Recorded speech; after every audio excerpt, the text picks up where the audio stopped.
Halo semuanya, balik lagi di channel Mr. Chibi 25. Nah, apa kabarnya teman-teman? Di video kali ini saya akan kembali membahas fakta menarik mengenai manga ataupun anime Senseiya. Di video kali ini saya akan kembali membahas manga Senseiya The Next Dimension chapter 41. Nah, langsung saja kita mulai pembahasannya. Kain marah besar dengan perbuatan yang Abe lakukan kepada Suikyo. Ia meminta penjelasan dan menyuruhnya untuk muncul kembali. Tiba-tiba Iki muncul dari belakang Kain dan menanyakan kepada siapa ia sedang berteriak. Kain menanyakan siapa Iki karena ia tidak mengenalinya. Iki lalu memperkenalkan diri sebagai seorang Sen perunggu Phoenix. Kain cukup keheranan setelah Iki memperkenalkan diri karena bagaimana bisa seorang Sen bisa sampai ke kuil Gemini. Iki melihat gelagat yang aneh dari Kain. Ia mengira ada musuh yang masih harus ia kalahkan. Lalu Iki bertanya siapa itu Abel. Kain menjawab itu bukan urusannya. Kain mengatakan bahwa ia tidak suka bertarung.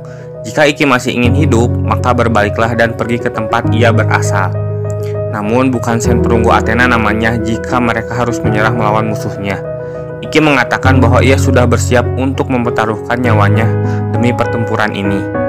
Kain merasa Iki terlalu sombong untuk seorang Sen perunggu. Jika memang begitu, Kain menyuruh Iki untuk tidak bergerak dari tempat ia berdiri sekarang. Kemudian, Kain dengan cepat melakukan serangan yang tidak terlihat oleh Iki. Dengan sekejap, Iki pun jatuh ke tanah oleh serangan Kain.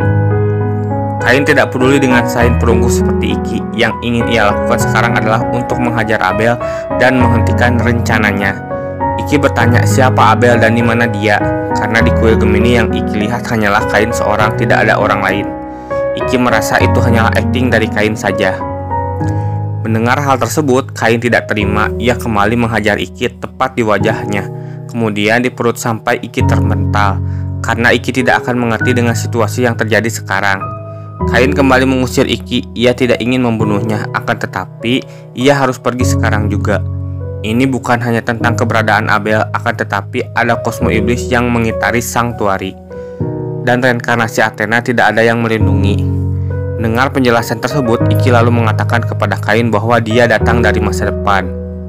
Di tempat Sun dan Tenma melanjutkan perjalanan menuju kuil selanjutnya. Di tengah perjalanan, Tenma tiba-tiba berhenti dan berlutut.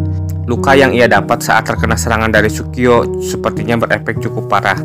Sun khawatir melihat keadaan Tenma, akan tetapi Tenma meminta untuk Sun melanjutkan perjalanan ke kuil selanjutnya tanpanya. Tenma meminta agar Sun tak perlu khawatir karena ia hanya perlu sedikit istirahat untuk memulihkan keadaannya. Tenma lalu mengatakan sejak zaman para dewa, ia dan para Sen telah berjuang untuk membawa perdamaian ke dunia. Sun yang datang dari masa depan, dunia seperti macam apa berabad-abad dari sekarang? Apakah konflik dan kejahatan akan pergi dari dunia ini? Tanya Tenma. Sun menjawab, kita memiliki bagian perjuangan yang sama dan perang melawan kejahatan. Tenma merasa bahwa pada akhirnya tidak ada yang berubah meskipun di masa depan.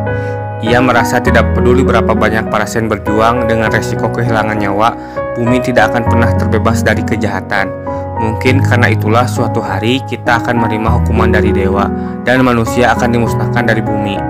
Sun menyanggah pendapat Tenma. Menurutnya meskipun masih ada konflik di masa depan ataupun masa sekarang, tetapi ia yakin suatu hari nanti manusia akan dapat hidup damai di bumi ini. Ketika saat itu tiba, para dewa akan benar-benar mempercayakan bumi kepada manusia. Baik di waktu Tenma maupun di waktu Sun, para Sen telah lama berjuang mati-matian untuk melindungi dunia. Itu sebabnya suatu hari nanti ketika konflik berakhir, hari damai itu pasti akan datang. Mendengar perkataan Sun, Tenma pun mengerti, namun ia merasa aneh karena mendengarnya dari Sun. Tenma akan terus berjuang untuk hari itu. Kemudian ia menyuruh Sun untuk pergi duluan karena ia ingin beristirahat terlebih dahulu. Sun kemudian pergi duluan dan ia akan menunggu Tenma di kuil selanjutnya. Setelah Sun pergi, Tenma lalu muntah darah. Tenma menginginkan hadir dan melihat hari kedamaian itu, namun sepertinya ia harus mati di sini karena dampak serangan dari gurunya Suikyo merusak organ tubuh Tenma cukup parah. Meskipun ia mati sekarang, akan tetapi ia yakin hari kedamaian itu pasti datang. Di tempat Kain dan Iki, Kain tidak mempercayai bahwa Iki datang dari masa depan. Meskipun begitu, Iki tetap harus melewati kuil Gemini. Kain menganggap penjelasan Iki hanyalah omong kosong karena tidak mungkin manusia bisa melewati perjalanan waktu. Demi keadilan dan melindungi Athena, Iki tidak ada pilihan lain selain bertarung melawan Kain. Kain lalu menantang Iki untuk membuktikan padanya bahwa yang dikatakan Iki adalah benar. Iki kemudian melakukan serangan kepada Kain, namun tidak ada satupun serangan yang berhasil didaratkan Iki di tubuh Kain. Kain meremehkan Iki karena dengan kekuatannya yang lemah, ia ingin melindungi Athena. Iki hanyalah seorang bronze sen. Iki hanyalah seorang sen perunggu bagi Kain yang tidak mungkin bisa menyaingi seorang sen emas.